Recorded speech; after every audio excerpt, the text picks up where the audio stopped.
on doit tous être des réceptacles de la parole. Des réceptacles. Et, pour que la parole puisse être exprimée, pour que la parole puisse être élevée, révélée. La parole doit être révélée. Et ça passe par les fils. Père, vraiment, je te remets ce moment. C'est combien ce message a une saveur particulière. Que ta parole se lève dans l'épreuve. Ta parole est notre force, Seigneur. Ta parole se lève. Tu as mis ton nom dans chacun de nous. Soit la puissance de ton nom. La puissance de ton nom, Seigneur, qui soit révélée, qui soit manifestée au travers de nous. Amen. Et,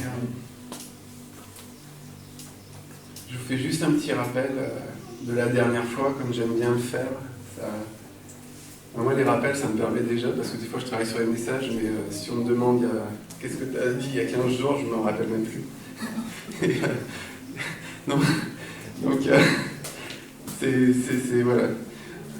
Donc ça me fait du bien aussi de rappeler, puis ça me fait du bien aussi à vous, pour ceux qui n'étaient pas là, ou pour ceux qui n'ont pas eu l'opportunité d'écouter les vidéos.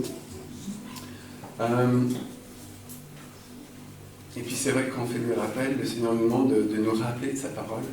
Et il y a plein de choses qu'il a instituées, des fêtes aussi pour ça. Et pour que son peuple se rappelle. Donc on a besoin de ça. La dernière fois, je vous avais parlé de la circoncision, des jougs, de la parole, et aujourd'hui, le Seigneur m'a vraiment donné des choses importantes, je pense, concernant la parole, et la révélation, la manifestation de la parole. Donc je vais quand même reprendre certains points de la dernière fois pour que ce soit aussi cohérent, parce que c'en est que la suite. Donc je vous avais lu 2 Corinthiens 3 au verset 3, vraiment un verset particulier vraiment pour moi que j'aime énormément. Je vais vous le lire, 2 Corinthiens 3, verset 3, je vous avais lu ça la dernière fois. Vous êtes manifestement une lettre de Christ, magnifique, écrite par notre ministère, non avec de l'encre, mais avec l'Esprit du Dieu vivant, non sur des tables de pierre, mais sur des tables de chair, sur les cœurs. Et je vous disais que comme notre Seigneur est la pleine révélation de la parole, il est la parole. Il est l'expression la plus pure, la plus parfaite de la parole. Et elle nous a été révélée, et elle nous est révélée de gloire en gloire. Et nous aussi, on a reçu de cette parole, on a reçu de cette semence dans nos cœurs, et nous sommes aussi appelés à être des expressions de sa parole par son esprit. Et pour moi, vraiment, c'est cette parole des fils, la semence qu'ils ont reçue, cette semence qui s'exprime au travers de la parole, c'est complètement en fait une expression qui fait qu'on est en accord avec le cœur du Père. Le Fils est là pour révéler le cœur du Père. Et c'est ce que je vous disais aussi la dernière fois. J'insistais aussi sur le fait que la parole est gravée sur nos cœurs pour qu'elle soit mise en pratique. Parce que le cœur, vous vous souvenez, c'est le siège de l'action, c'est le siège des désirs et de la volonté. Donc, pour exemple personnel, je vous avais témoigné ça une fois. Je vous rappelle juste ce que le Seigneur m'avait dit un jour, alors que je me plaignais de devoir faire ce qu'il me demandait de faire. Je m'en plaignais et je trouvais ça même injuste, parce que je n'en avais pas les capacités. Et le Seigneur m'a dit, Franck, vous vous souvenez, c'est la part que je te demande de faire dans l'alliance que tu as conclue avec moi. C'est ta part. c'est pas tes capacités. J'ai des capacités à te donner. Elle n'est pas facile. Elle n'est pas facile. Mais lorsque le Seigneur m'a dit, c'est ta part, Franck, j'avais trouvé ça tellement juste que ça a fait tomber toutes les paroles de revendication, toutes les colères que j'avais dans mon cœur en disant, ça va pas. Pourquoi tu veux ça pour moi? Je ne suis pas capable. Pourquoi? J'avais toutes ces paroles-là d'incapacité et d'accusation qui venaient. Et le Seigneur m'a dit, attends, c'est ta part dans l'alliance. Tu as fait alliance avec moi. Moi, j'ai fait ma part. Toi, maintenant, fais la tienne, Franck. C'est juste. Et ça a complètement apaisé mon cœur et ça a vraiment changé beaucoup de choses en moi. Ça a comme effacé en fait la mauvaise parole qu'il y avait dans le cœur et ça a mis le Seigneur a mis une bonne parole. Et du coup, j'exprime maintenant les choses différemment. La dernière fois, je vous lisais aussi ce verset de Deutéronome 10 au verset 16. Vous circoncirez donc votre cœur et vous ne raidirez plus votre nuque. Là aussi, c'est complètement en lien avec ce que je viens de vous dire. La circoncision du cœur, la formation du cœur de la personne pour qu'elle ne raidisse plus sa nuque. C'est un travail vraiment dans l'obéissance. C'est un travail de donner son cœur entièrement, de rien laisser de côté. C'est vraiment un travail de mettre son cœur à part pour le Seigneur. Et je vous parlais de Shema Israël, comme Jacob, bien souvent, on a ces luttes-là, nous aussi, dans nos cœurs. Ces luttes même, comme j'ai pu vous le dire, pour vous le témoigner, contre la parole. Des fois, on raidit nos nuques, on est contre la parole et on veut se lever contre la parole. Mais le Seigneur est là, est bon, et je dirais dans sa douceur, il nous amène vraiment à reconnaître que écouter et obéir, Shema, c'est ce qu'il y a de meilleur pour nous. C'est notre force. C'est dans sa parole qu'on sera victorieux, parce que c'est la parole qui va nous relever. C'est la parole qui va elle-même se lever contre nos ennemis. Alors je ne vais pas tout redire, là, sinon on n'a qu'à écouter tout ce que j'enregistre. Mais voilà, j'avais terminé aussi par les jougs, magnifique aussi, le Seigneur qui m'a montré que les jougs sont brisés par l'onction. Voilà. Et que notre parure, cette parure éternelle, enfin une partie en tout cas de la parure, c'est la grâce. Donc la miséricorde ou la grâce, ça dépend des traductions, et aussi la vérité. La vérité et la grâce donc, qui sont notre parure. Et quand on se tiendra devant le Seigneur, on aura ces choses-là autour de nos cous. Selon Proverbe 3.3. Ce sont des bijoux d'éternité, des bijoux que le monde ne peut acheter. Des bijoux qui révèlent vraiment la lumière, qui reflètent vraiment comme on a des bijoux avec le soleil qui peuvent briller. Ce sont vraiment des bijoux magnifiques qui vont exprimer des lumières différentes, vraiment selon s'ils sont la grâce, la miséricorde, la vérité. Pour moi, vraiment, c'est des expressions de la lumière qui sont différentes, comme quand on voit un arc-en-ciel. Il y a plusieurs couleurs, et je pense que vraiment la grâce a sa couleur, et la vérité en a une autre. Mais elles sont dans l'arc-en-ciel, elles sont un. Voilà en gros ce dont je vous avais parlé. Bon là je vais aller aussi un peu plus loin. Et aujourd'hui donc je voudrais vraiment continuer sur la parole qui est gravée dans le cœur.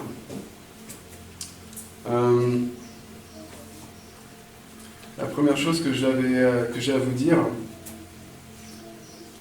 c'est qu'on a tous une part dans l'alliance qui est différente. Le Seigneur nous appelle tous à des choses différentes, mais par contre, ce qu'il ne faut pas oublier, c'est que chaque différence est complémentaire et doit être vue comme un. Ça, c'est l'œuvre du Seigneur. C'est lui qui le fait.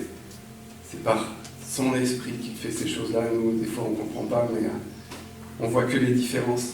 mais le Seigneur travaille dans une complémentarité, dans une unité. Certains sont appelés donc à s'occuper de certaines choses, d'autres choses. Et ce qu'il faut comprendre, c'est que la différence dans le corps de Christ est nécessaire. La différence dans le corps de Christ est nécessaire. Parce que la différence donc, des membres du corps de Christ, c'est, je pense, pour que chacun puisse aller vers l'autre, chercher ou recevoir ce qu'il n'a pas.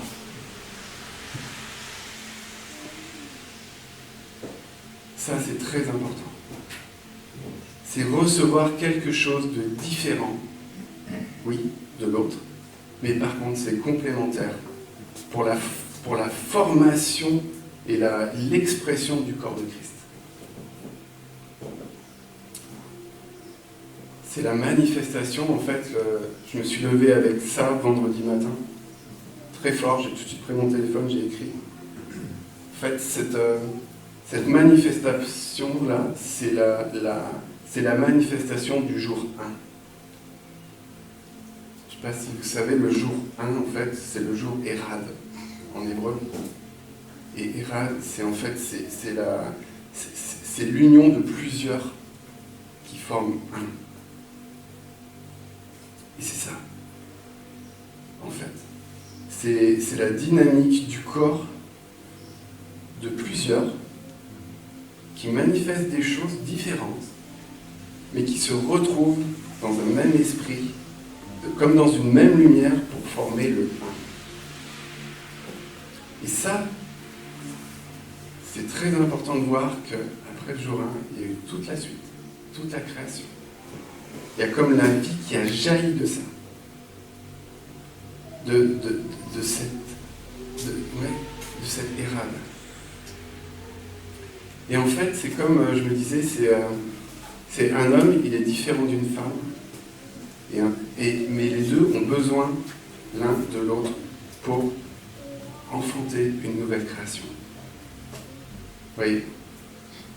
La différence, en fait, crée du lien dans le corps.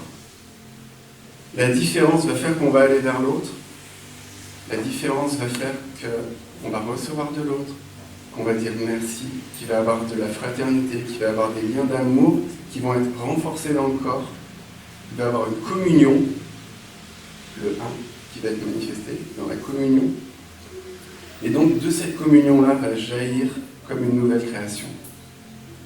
Va jaillir la vie, quoi. La vie au travers de la communion. Et le Seigneur façonne ses enfants par son esprit, ce sont des pierres vivantes. Et des pierres vivantes, elles ont des tailles, elles ont des formes différentes, elles ont des éclats, comme des pierres précieuses, elles ont des éclats différents, elles ont des couleurs différentes, elles expriment des choses différentes du Seigneur. Et tout ensemble, elles forment un édifice à sa gloire. Ça, c'est magnifique, c'est son œuvre à lui, ça. Ça, c'est pas la religion qui peut faire ça. C'est lui-même qui le fait. Et je pense que vraiment le danger de la religion, c'est ça, en fait. C'est de former des personnes qui expriment toutes la même chose, qui sont toutes pareilles. Comme des briques. Souvent, on dit que ce sont des briques. Les briques sont toutes pareilles. Les pierres vivantes sont toutes différentes. Je pense que les religions, elles sont des moules à briques. C'est très grave. Parce qu'il n'y a pas la vie qui peut jaillir. Il n'y a pas la différence. C'est vraiment comme un enfermement qui est posé sur les communautés qui n'acceptent pas la différence. Alors quand je parle de différence, c'est la différence dans le Seigneur, bien sûr. Aussi. Et dans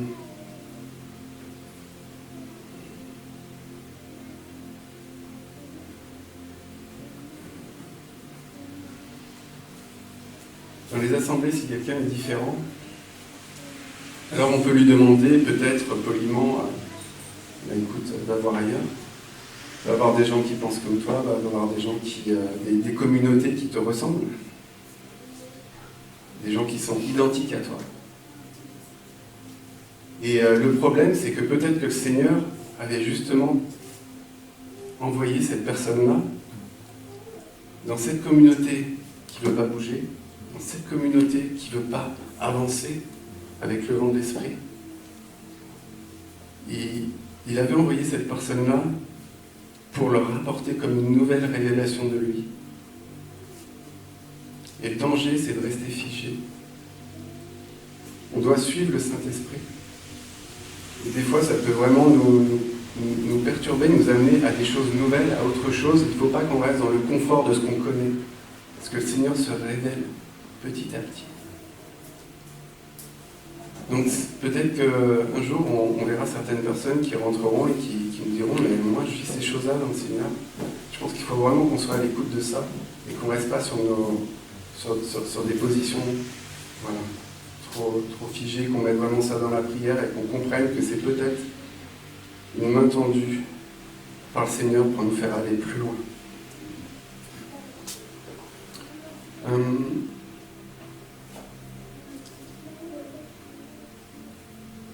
Le combat à mener, il est au niveau de nos cœurs.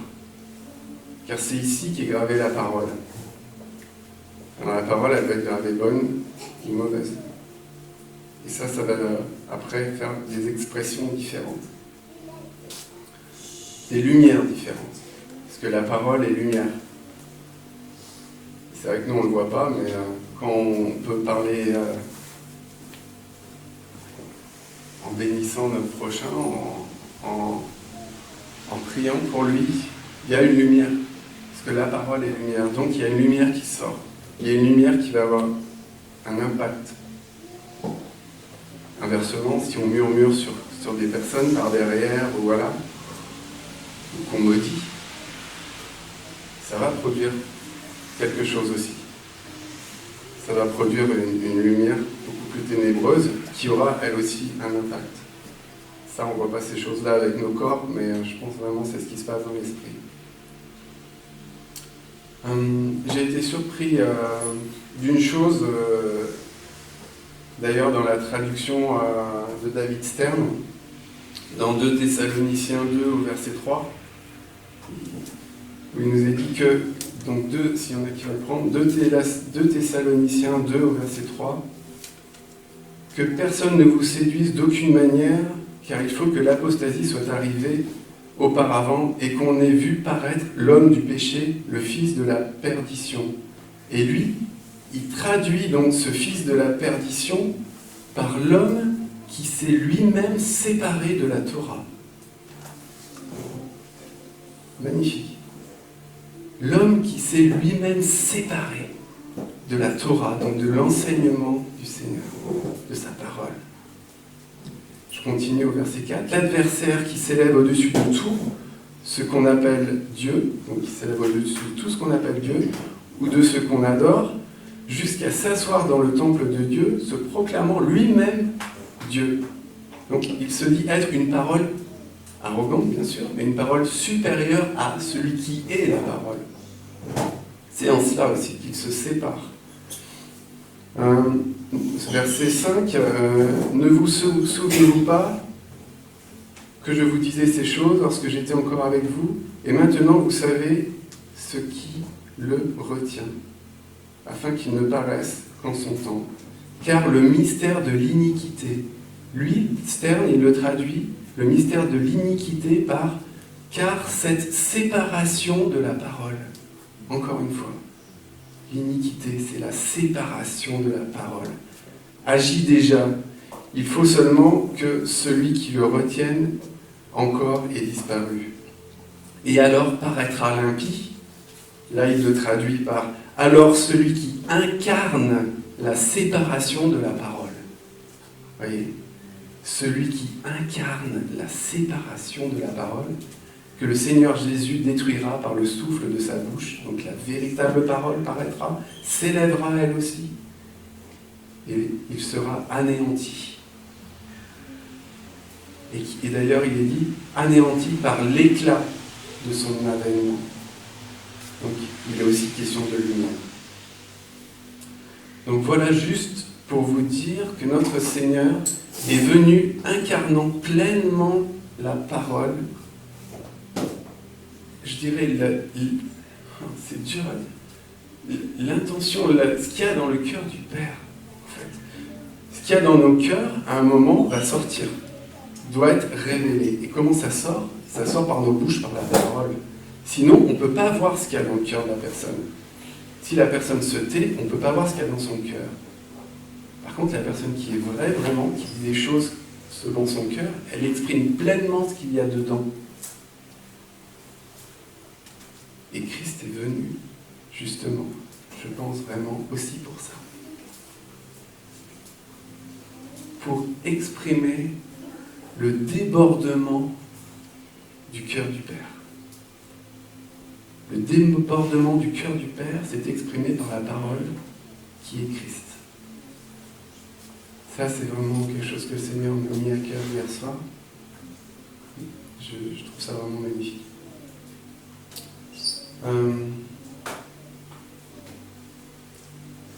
Je vais reprendre le passage aussi de la dernière fois de Deutéronome 9 au verset 5, où il nous était parlé, donc Seigneur qui parle à son peuple, il dit « Non, ce n'est pas point à cause de ta justice et de la droiture de ton cœur que tu entres en possession de leur pays, et c'est à cause de la méchanceté de ces nations que l'Éternel, ton Dieu, les chasse devant toi. C'est pour confirmer la parole que l'Éternel a juré à tes pères, Abraham, Isaac, Jacob. » C'est pour confirmer la parole. Donc dans Deutéronome 9, au verset 5. Ce mot « confirmer », il m'a aussi beaucoup parlé. Je l'avais un peu abordé la dernière fois. Là, on va aller un peu plus dans le détail. Ce mot « confirmer », c'est cool, bon, voilà. Il signifie se lever, se dresser, s'élever. Je vais prendre parce que c'est vraiment important. Donc, c'est se lever, ou alors s'élever. Il y a aussi se dresser. Alors j'écris très mal, mais vous pouvez me redire si vous n'arrivez pas à relire. C'est se maintenir. Donc tout ça, c'est confirmer la parole. C'est confirmer. Quand il est dit, voilà, confirmer. Une parole qui est confirmée, c'est une parole qui se lève. C'est une parole qui est dressée. C'est une parole qui établit.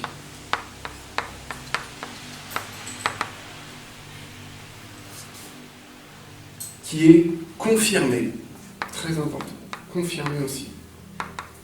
Tous ces mots, ça nous parle quand on voit le Seigneur, la parole, qui accomplit toutes choses. Voilà. Il se lève, il se dresse, il a été établi. Il confirme. Il est fixé. Alors, je n'ai pas regardé fixé, mais c'est vrai, quand je vois sur la croix, après, je ne sais pas au niveau de... Il faudrait voir dans le contexte. Alors, je n'ai pas regardé tous les versets qui parlent de Koum, donc de confirmer la parole, parce qu'il y en a 595, mais j'en ai lu pas mal. Et c'est aussi une chose importante, c'est éprouver. Éprouver et stable.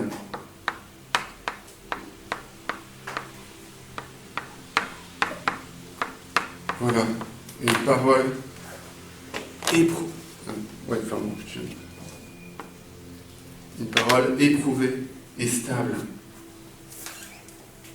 Donc c'est ça qu'il est dit lorsque le Seigneur dit à son peuple, c'est pour confirmer la parole que l'Éternel a juré à tes pères.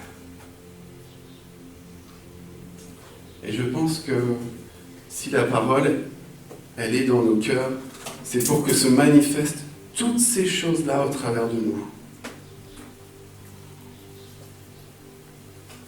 Quoi qu'on vive, la parole va venir, va se dresser. Elle est notre force. Elle est notre force. Elle se lève, elle est dressée, elle nous a établis. Elle confirme des choses.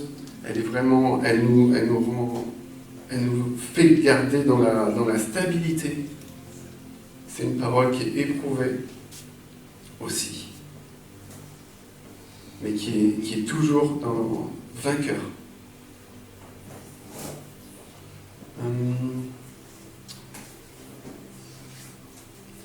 Je vais vous lire quelques versets quand même que j'ai trouvé vraiment très parlants.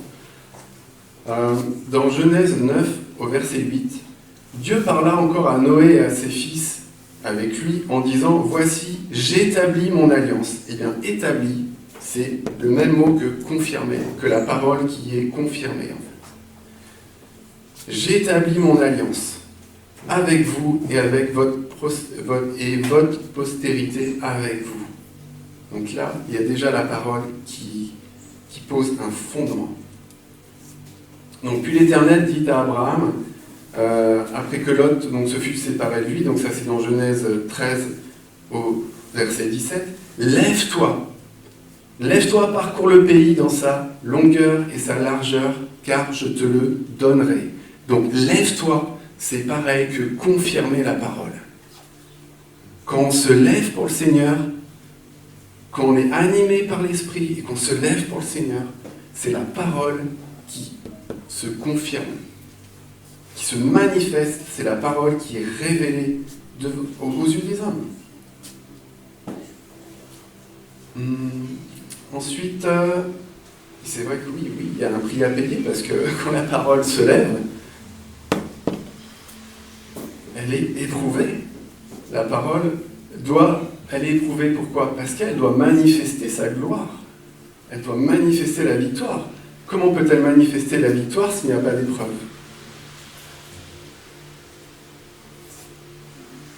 Ce mot aussi est utilisé, j'ai trouvé ça très beau, dans Exode 40 au verset 18. Moïse dressa le tabernacle. Dressa. Quand Moïse dresse le tabernacle, il confirme en fait la parole qu'il a écoutée. Et même, il reproduit les choses qu'il a vues au ciel. Le tabernacle céleste, il le reproduit sur la terre. Et ça, c'est confirmer la parole.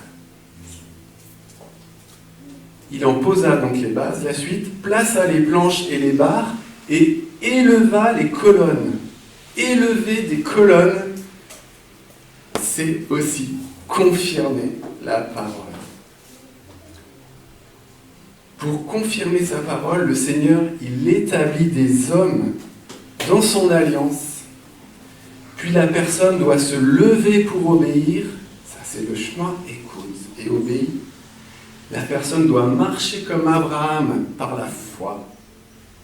Donc, la foi, c'est la confiance dans la parole afin d'accomplir, de confirmer.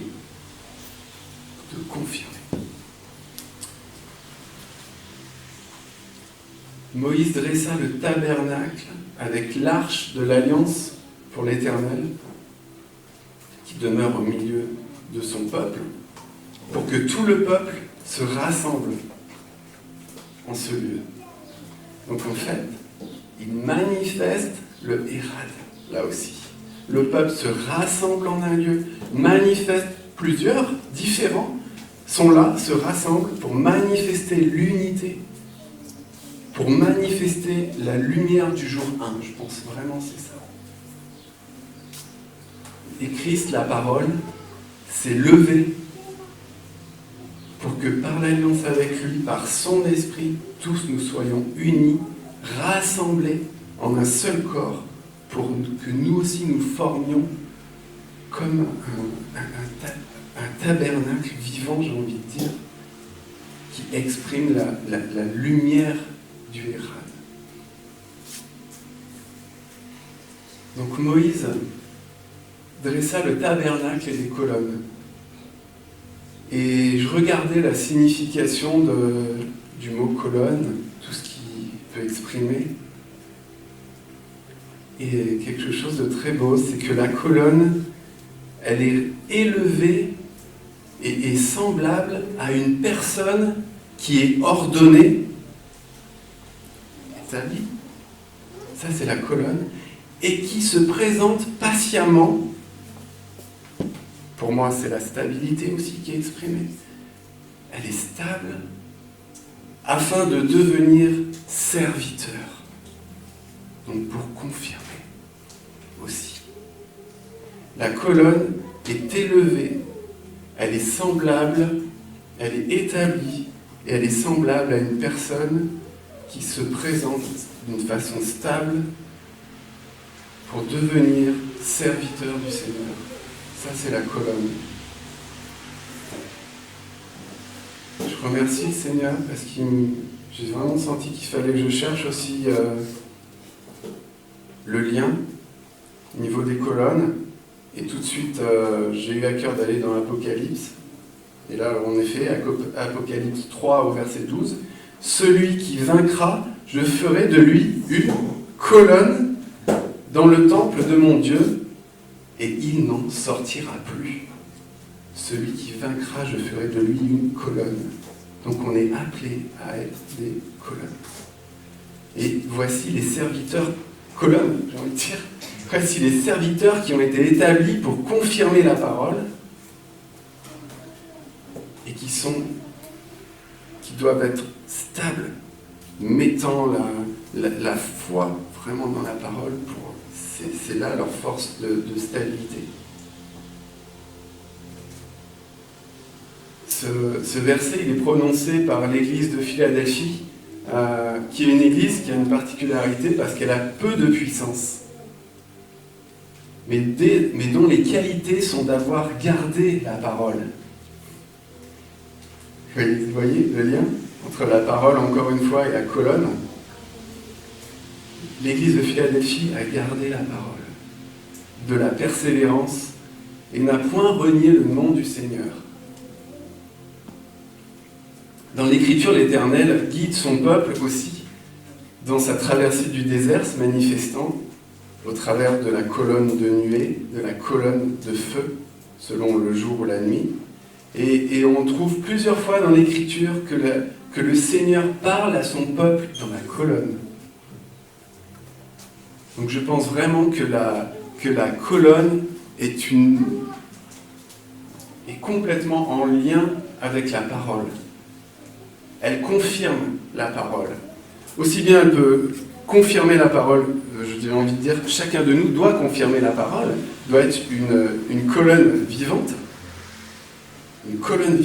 mais donc une parole, une confirmation de la parole qui est vivante, qui est la vie qui doit sortir de la personne.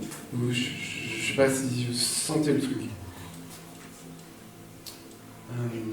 Et regardons aussi une autre confirmation de la parole, en lien avec la colonne, magnifique. Je dis souvent magnifique, mais c'est vrai qu'il n'y a tellement pas de hasard dans la parole. Chaque mot a une place, chaque parole est là pour nous parler du cœur, du Père. Et dans Jérémie 1, au verset 17 jusqu'à 19, que dit la parole? La parole dit à Jérémie, « Et toi, Saint-Terrain, lève-toi. » Eh bien, lève-toi, c'est confirme la parole. Jérémie, confirme la parole, lève-toi. Et dis-leur tout ce que je t'ordonnerai. Donc, sois fidèle, sois stable dans la parole. Ne tremble pas en leur présence, de peur que je ne te fasse trembler devant eux. Voici, je t'établis. Encore une fois, je t'établis en ce jour sur tout le pays comme une ville forte, une colonne de fer et un mur d'airain contre les rois de Juda, contre ses chefs, contre ses sacrificateurs et contre le peuple du pays. Ils te feront la guerre, mais ils ne te vaincront pas. Éprouver, stable, dresser, s'élever. Car je suis avec toi pour te délivrer, dit l'Éternel. La parole a été prononcée sur la vie de Jérémie. Cette parole a été mise à l'épreuve. Elle a été établie. Et Jérémie a confirmé la parole, représentant vraiment cette colonne puissante, cette colonne de fer qui est dressée devant les ennemis et que rien ne peut renverser. Jérémie devait garder cette parole-là qu'il avait entendue du Seigneur, il devait la garder dans son cœur, il devait mettre confiance, toute sa confiance en elle. C'est aussi ce à quoi nous sommes appelés. Et je reviens juste pour finir sur ce que je vous ai évoqué tout à l'heure. Pour moi, vraiment, le cœur du Père est comme quelque chose d'inaccessible à l'homme. Ça vous surprend peut-être ce que je dis, mais pour moi, vraiment, Christ est venu pour révéler ce cœur du Père, selon Luc 6. C'est de l'abondance du cœur que la bouche parle. Et Christ, la parole, et alors cette abondante expression du cœur du Père. Et nous sommes aussi appelés à ça en tant que fils. Le mot abondance vraiment signifie être rempli, débordant. C'est très beau aussi parce que aussi ce mot abondance, c'est en fait l'abondance, c'est comme c'est utilisé pour une fleur qui passe de l'état de bourgeon à sa floraison, à son épanouissement, en fait. Pour moi, il y a vraiment la maturité aussi derrière. On a reçu une semence, on a reçu la parole, on en est peut-être au stade de bourgeon, mais quand la parole est révélée, quand la parole se manifeste petit à petit, par les épreuves, on apprend, on gagne en maturité, on apprend on s'épanouit en fait. On s'ouvre presque, oui, vraiment, on s'ouvre comme une fleur, on s'ouvre comme une fleur pour qu'elle soit révélée au monde. Et là, celui qui s'est élevé, comme la séparation de la parole, est anéanti par celle qui est la véritable. Voilà, et on en voit toute la beauté, toute la puissance. Toute la beauté, la puissance de ce qui était caché, parce que le bourgeon, il est caché dans le cœur. Et quand, voilà, par l'épreuve, je pense vraiment, cette fleur-là s'ouvre, c'est difficile, c'est comme des accouchements, mais ça produit la vie, ça produit la véritable lumière. Voilà des choses vraiment que j'avais à cœur de vous dire ce matin. Je rends grâce vraiment à Dieu parce que la semaine a été éprouvante, enfin hier a été très éprouvant pour moi, mais que la parole reste stable dans l'épreuve et soit victorieuse de toutes choses, à elle soit la gloire. Amen.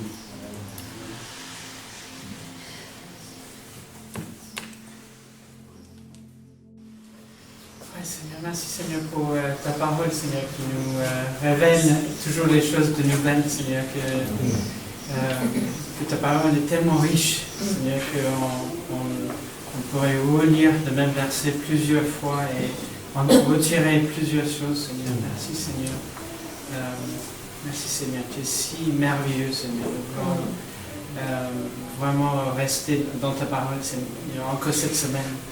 Merci Seigneur pour Franck qui nous a amené cette parole, que voilà, quand on soit attaché à ta parole, quand on est à l'épreuve, et Seigneur, que tu protèges chacun de nous cette semaine, que tu, voilà, qu'on soit attentif à ta parole encore cette semaine. Merci Seigneur. Amen.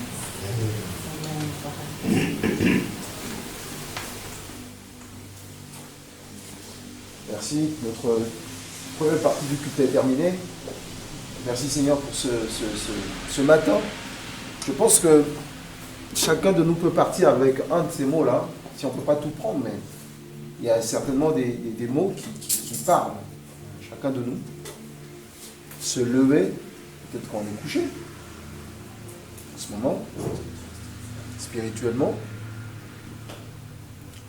S'élever, pas être au-dessus des autres, mais s'élever dans l'autorité en tout cas que le Seigneur nous a conférée par sa parole. se dresser pas contre les gens, mais se dresser, en tout cas comme une épée, qui est la parole de Dieu, et se poser la question, est-ce que par rapport à notre situation, on se sent établi ou pas? Parfois le Seigneur nous établit et puis on refuse d'être établi. On dit non, pas moi, je ne veux pas. Puis parfois, le Seigneur nous confirme et nous on n'écoute pas le Seigneur, on écoute les autres.